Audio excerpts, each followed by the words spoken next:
born to suffer so much? Why is my life filled with so much pain?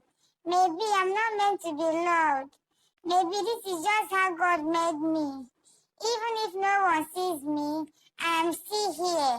Even if no one loves me, I will love myself. I may be alone, but my heart will always be kind. God, let me just be encouraging myself. The pain is too much.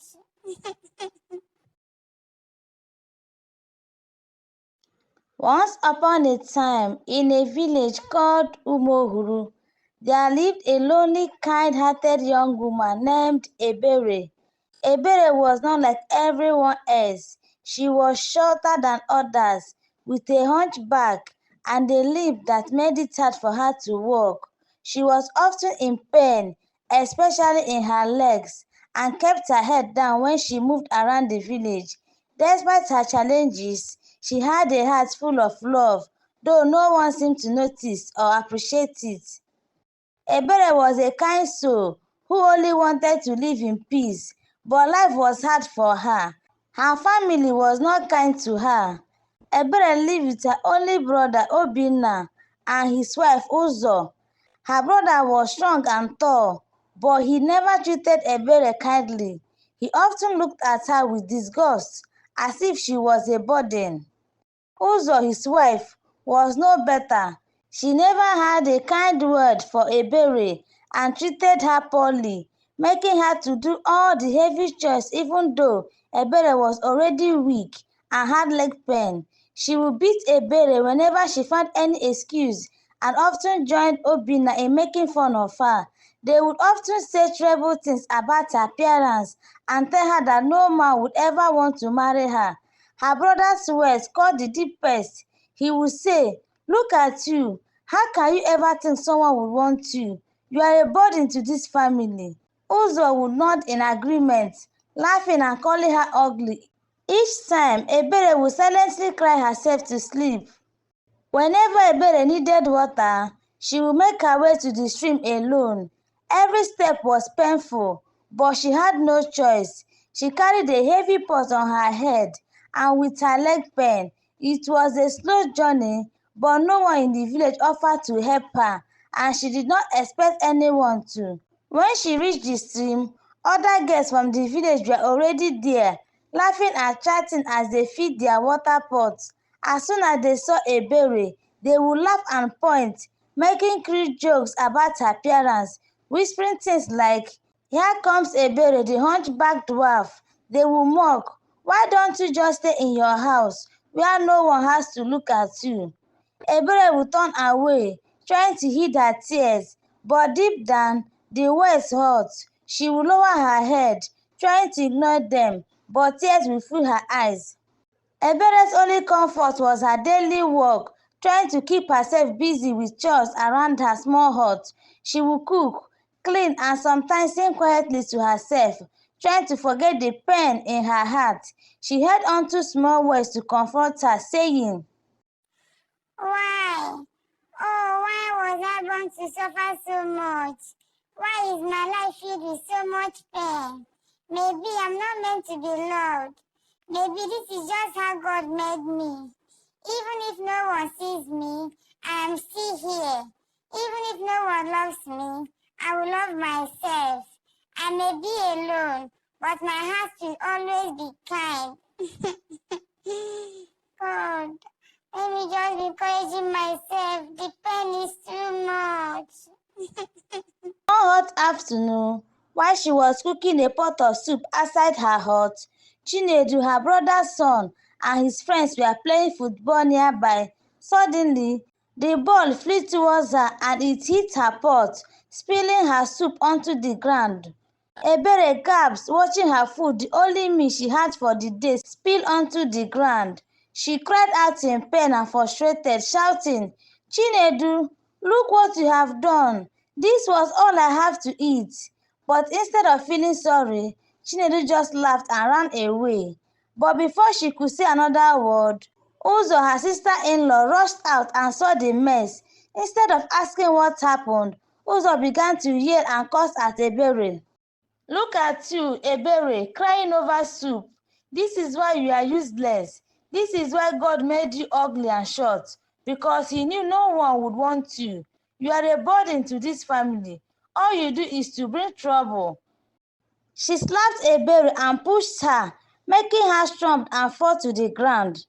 Then Uzo began beating Ebere, calling her all kinds of hurtful names.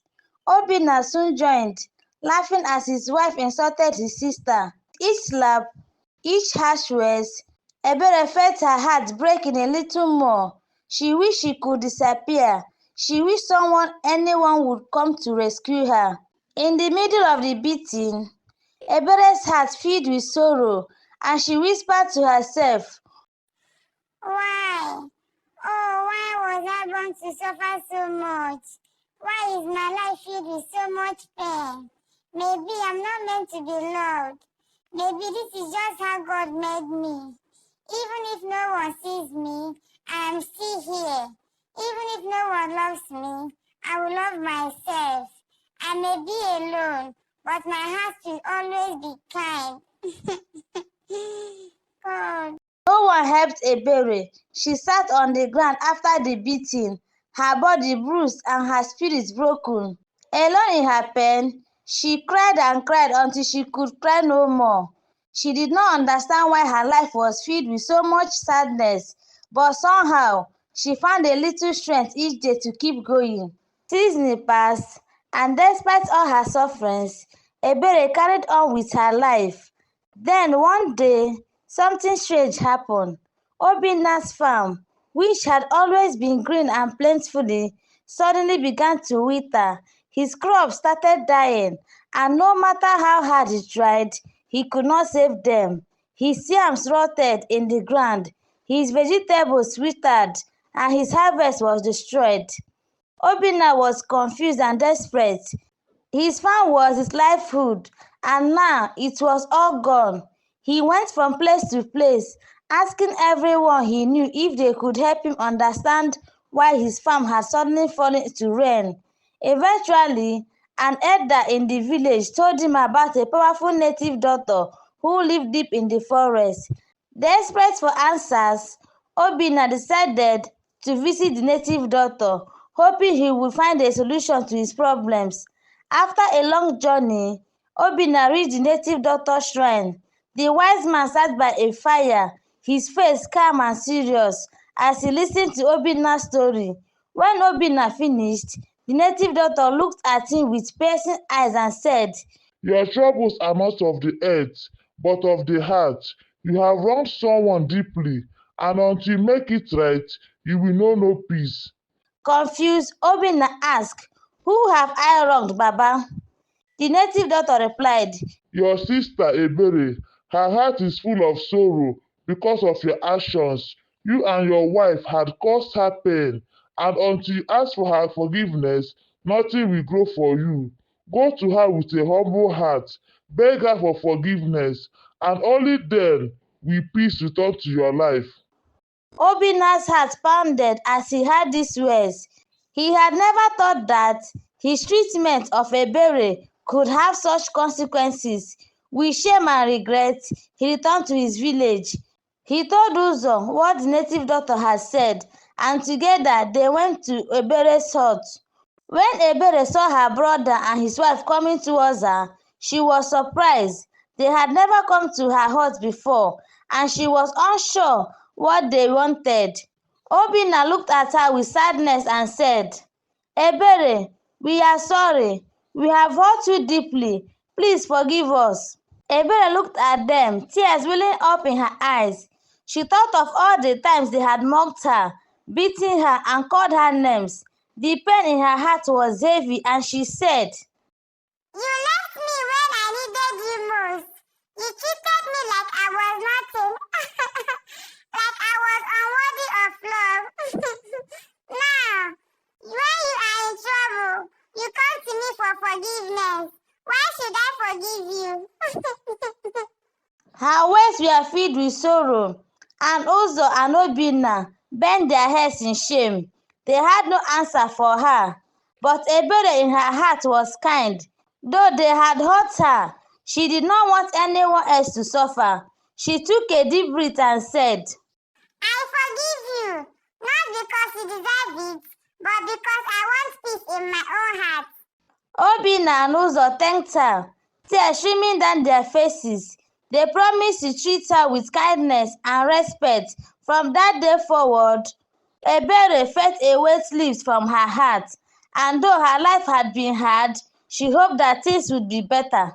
Moral of this story: treat your family with love and kindness, for they are the closest people to your heart. Hurting those who care for you can bring misfortune and sadness. Love, acceptance, and kindness are what makes a family strong. The end. Thank you guys for watching my story, and please come back for more interesting stories. I love you.